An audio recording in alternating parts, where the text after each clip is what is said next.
이사야 21장. 이것은 해변 광야를 두고 하신 엄한 경고의 말씀이다. 남쪽 광야에서 불어오는 회오리 바람처럼 침략자가 광야에서 쳐들어온다. 저 무서운 땅에서 몰아쳐온다.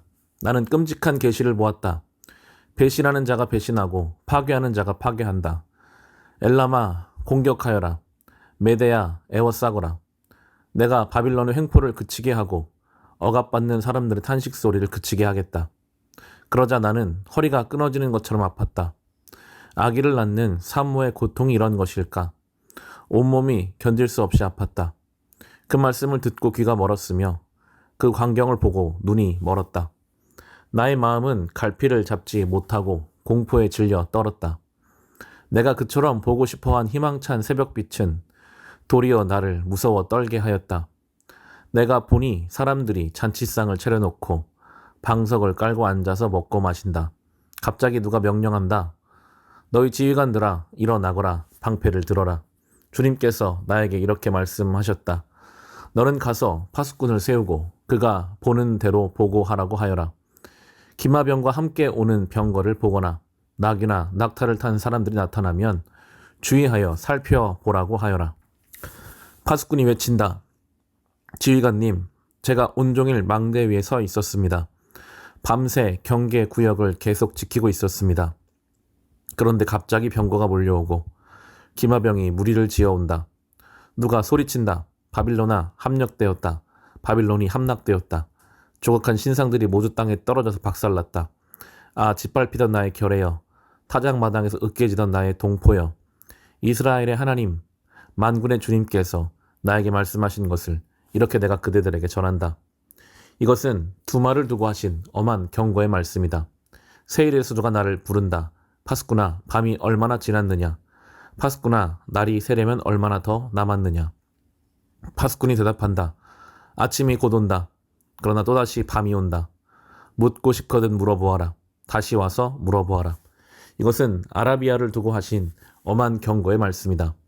드단 사람들아, 아라비아의 메마른 덤불 속에서 밤을 지새우는 드단의 행상들아, 목마른 피난민들에게 마실 물을 주어라. 대마 땅에 사는 사람들아, 아라비아의 피난민들에게 먹거리를 가져다 주어라. 그들은 칼을 피하여 도망다니는 사람들이다. 칼이 그들을 치려 하고 화살이 그들을 꿰뚫으려 하고 전쟁이 그들의 목숨을 노림으로 도망다니는 신세가 되었다. 주님께서 나에게 이렇게 말씀하셨다. 1년 기한으로 머슴살이를 하게 된 머슴이 날수를 세듯이 이제 내가 1년을 샌다. 1년 만에 게달의 모든 허세가 사라질 것이다. 게달의 자손 가운데서 활 쏘는 용사들이 얼마 남는다고 하여도 그 수는 매우 적을 것이다. 주 이스라엘 하나님께서 이렇게 말씀하셨다. 이사야 22장. 이것은 환상 골짜기를 두고 하신 엄한 경고의 말씀이다. 너희가 무슨 병을 당하였기에 모두 지붕에 올라가 있느냐. 폭동으로 가득 찬 성읍, 시끄러움과 소동으로 가득 찬 도성아. 이번 전쟁에 죽은 사람들은 칼을 맞아 죽은 것도 아니고 싸우다가 죽은 것도 아니다. 너희 지도자들은 다 도망치기에 바빴고 활도 한번 쏘아보지 못하고 사로잡혔다.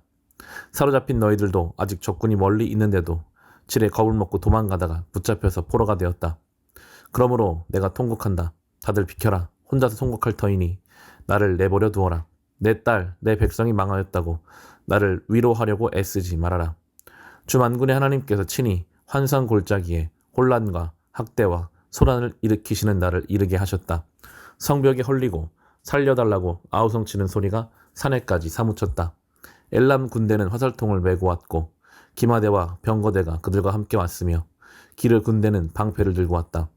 너의 기름진 골짜기들은 병거 부대의 주둔지가 되었고 예루살렘 성문 앞 광장은 기마 부대의 주둔지가 되었다. 유다의 방어선이 뚫렸다. 그때 너희는 수풀궁에 있는 무기를 꺼내어 오고 다윗성에 뚫린 곳이 많은 것을 보았고 아랫못에는 물을 저장하였다. 예루살렘에 있는 집에 수를 세어보고는 더러는 허물어다가 뚫린 성벽을 막았다. 또한 옛 못에 물을 대려고 두 성벽 사이 저수지를 만들기도 하였다. 그러나 너희는 일이 이렇게 되도록 하신 분을 의지하지 않고 이 일을 옛적부터 계획하신 분에게는 관심도 없었다. 그날에 주 만군의 하나님께서 너희에게 통곡하고 슬피 울라고 하셨다. 머리털을 밀고 상복을 몸에 두르라고 하셨다. 그런데 너희가 어떻게 하였느냐? 너희는 오히려 흥청망청 소를 잡고 양을 잡고 고기를 먹고 포도주를 마시며 내일 죽을 것이니 오늘은 먹고 마시자 하였다. 그래서 만군의 주님께서 나의 귀에 대고 말씀하셨다. 이 죄는 너희가 죽기까지 용서받지 못한다. 주 만군의 하나님께서 이렇게 말씀하셨다. 주 만군의 하나님께서 이렇게 말씀하신다. 너는 궁중의 일을 책임진 총책임자 셈나에게 가서 나의 말을 전하여라. 내가 이곳과 무슨 상관이 있기에, 이곳에 누가 있기에 여기에다 너의 무덤을 팠느냐. 높은 곳에 무덤을 파는 자야. 바위에 누울 자리를 쪼아내는 자야. 그렇다. 너는 권세가 있는 자다. 그러나 주님께서 너를 단단히 묶어서 너를 세차게 내던지신다. 너를 공처럼 둥글게 말아서 넓고 아득한 땅으로 굴려버리신다. 내가 거기에서 죽을 것이다. 내가 자랑하던 그 화려한 병거들 옆에서 내가 죽을 것이다. 그리하여 너는 너의 상전의 집에 수치거리가 될 것이다. 내가 너를 너의 관직에서 쫓아내겠다. 그가 너를 그 높은 자리에서 끌어내릴 것이다. 그날이 오면 내가 힐기야의 아들인 나의 종 엘리야김을 불러서 너의 관복을 그에게 입히고 너의 띠를 그에게 띠게 하고 너의 권력을 그의 손에 맡길 것이니 그가 예루살렘에 사는 사람들과 유다 집안의 아버지가 될 것이다. 내가 또 다윗 집의 열쇠를 그의 어깨에 둘 것이니 그가 열면 닫을 자가 없고 그가 닫으면 열 자가 없을 것이다. 단단한 곳에 잘 박힌 못같이 내가 그를 견고하게 하겠으니 그가 가문의 영예를 빛낼 것이다. 그의 가문의 영광이 그에게 걸릴 것이다.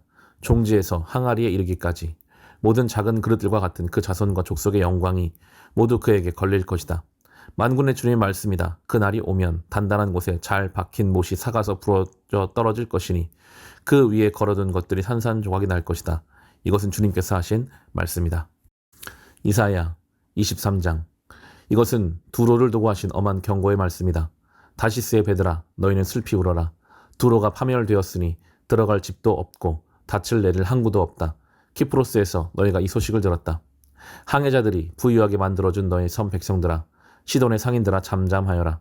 시월의 곡식 곧 나일의 수확을 배로 실어들였으니 두로는 곧 문나라의 시장이 되었다.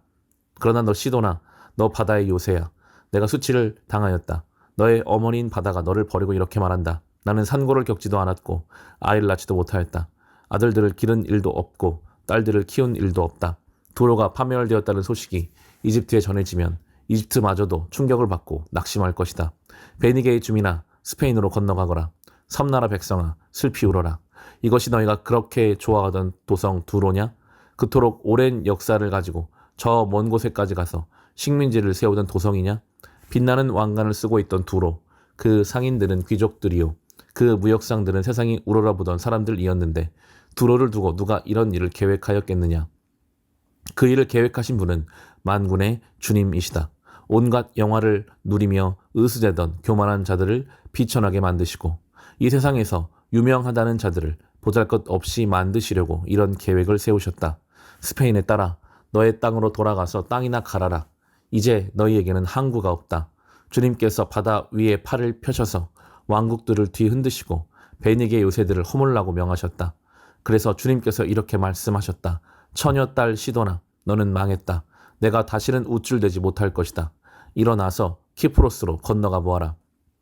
그러나 거기에서도 내가 평안하지 못할 것이다. 바빌로니아 사람의 땅을 보아라. 백성이 없어졌다. 아시리아 사람이 그곳을 들짐승이 사는 곳으로 만들었다. 그들이 도성 바깥에 흙 언덕을 쌓고 성을 공격하여 궁전을 헐어 황폐하게 하였다. 다시스의 배들아, 너희는 슬피 울어라. 너희 요새가 파괴되었다. 그날이 오면 한 왕의 수명과 같은 70년 동안 두로가 잊혀지겠으나 70년이 지난 뒤에는 두로가 창녀의 노래에 나오는 주인공처럼 될 것이다. 망각 속으로 사라졌던 너 가련한 창녀야. 수금을 들고 성읍을 두루다니며 감미롭게 수금을 타고 노래나 실컷 불러라. 남자들마다 내 노랫소리를 듣고 다시 너를 기억하여 모여들게 하여라. 70년이 지나가면 주님께서 두로를 돌보아 주셔서 옛날처럼 다시 해상 무역을 하게 하실 것이다.